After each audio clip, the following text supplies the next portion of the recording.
আমাদের বাংলাদেশে সকল নার্স যারা আছে তাদেরকে আমি যদি ডক্টর পদমর্যাদা দিয়ে দিই তাহলে দেশের অবস্থা কি হবে? তাহলে সেম কাহিনীটা ঘটেছে আমাদের ক্ষেত্রে। প্রশাসন অধিদপ্তর বোর্ড সচিবালয়কে বারবার অবগত করেছিলাম যে আমাদের এই দাবিগুলো বাস্তবায়ন করতে হবে।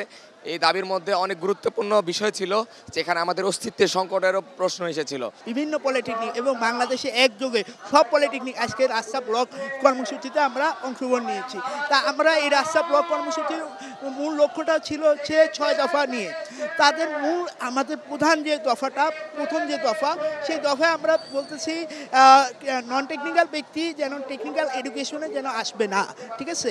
কারণ 2021 সালে রাতের আধারে নিয়োগপ্রাপ্ত তারা ক্রাফট ইন্সট্রাক্টর তারা হচ্ছে হাইকোর্টে একটা রিট করে, সেই রিটটা হচ্ছে কালো রিট। সেই রিটটার রায় দেওয়া হয় রাত 3টার দিকে, তাহলে অবশ্যই সেই রিটটা অবৈধ। এবং সেই রিটে এমনটা বলা ছিল যে 33% কোটা পূর্ণবহাল রেখে 10ম গ্রেডে পদোন্নতি। যেটা আপনি মনে করেন যদি আমি ধরি আমাদের বাংলাদেশে সকল নার্স যারা আছে তাদেরকে আমি যদি ডক্টর পদমর্যাদা দিয়ে দিই তাহলে দেশের অবস্থা কি হবে? তাহলে সেম কাহিনীটা ঘটেছে আমাদের ক্ষেত্রে। এই জন্য আমরা কিন্তু আজকে রাজপথে। এছাড়াও আরও যে 5টা দাবি রয়েছে সেই দাবিগুলো আমি একটু সংক্ষেপে যদি বলি, 2 নম্বর দাবিটা ছিল এরকম যে আমাদের একটা সময় দেখা যেত যে কোনো বয়সে টেকনিক্যাল এডুকেশনে লোকজন চলে আসতো, কিন্তু সরকারের কাছে আমাদের আহ্বান থাকবে একটি নির্দিষ্ট বয়সীমা দিয়ে যেন সবাই যেন যে কোনো বয়সের বাবা চাচার বয়সের লোকজন যেন টেকনিক্যাল এডুকেশনে পড়তে না পারে। 3 নম্বর দাবিটা হচ্ছে আমাদের যে জেনারেল শিক্ষা ব্যবস্থায় ডুয়েট, কুয়েট, চুয়েট, রুয়েট অনেকগুলো পাবলিক ভার্সিটি আছে, কিন্তু আমাদের মাত্র একটা মাত্র বিশ্ববিদ্যালয়, যেখানে আমার ডিপার্টমেন্ট ইলেকট্রিক্যালে প্রতি বছর বের হয় 20,000 শিক্ষার্থী, সেখানে 120টা সিট। সেই 120টা সিট 20,000 জন তাহলে কী করবে? বাকিজন কী করবে? তারা কী করতেছে? তারা দেখা যাচ্ছে বেসরকারি জবে ঢুকে পড়তেছে। এই জায়গায় আরেকটা বৈষম্য আছে বেসরকারি চাকরি ক্ষেত্রে। বেসরকারি চাকরিতে আমাদের ন্যূনতম যে টাকাটা, স্যালারিটা বা সম্মানীটা দেওয়া হয় সেটা খুবই নগণ্য।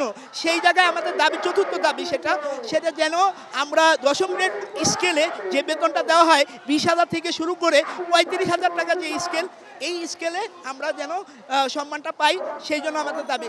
আর বিশ্বের সাথে তাল মিলিয়ে টেকনিক্যাল এডুকেশনকে যেন হচ্ছে ইংরেজি ভার্সনে রূপান্তর করা যায়, যেটা হচ্ছে 1998 সালে এবং 1999 সালে 2000 সালে ছিল, কিন্তু আওয়ামী দুঃশাসনের সময় সেটি হচ্ছে বাংলায় হচ্ছে পরিবর্তন করা হয়, যা আমাদের ষড়যন্ত্র। আসলে আমরা মূলত আজকে রাজপথে নেমেছিলাম আমাদের 6 দফা দাবি নিয়ে। আমরা আমাদের প্রশাসন অধিদপ্তর বোর্ড সচিবালয়কে বারবার অবগত করেছিলাম যে আমাদের এই দাবিগুলো বাস্তবায়ন করতে হবে।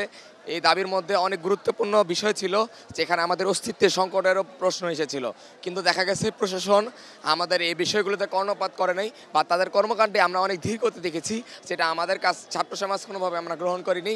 বারবার তাদেরকে অবগত করার পরও যখন আমরা কোনো ফলাফল পাইনি, তাই আজকে সারা বাংলাদেশের সকল পলিটেকনিক ইনস্টিটিউট একযোগে রাজপথে অবস্থান কর্মসূচি পালন করেছে।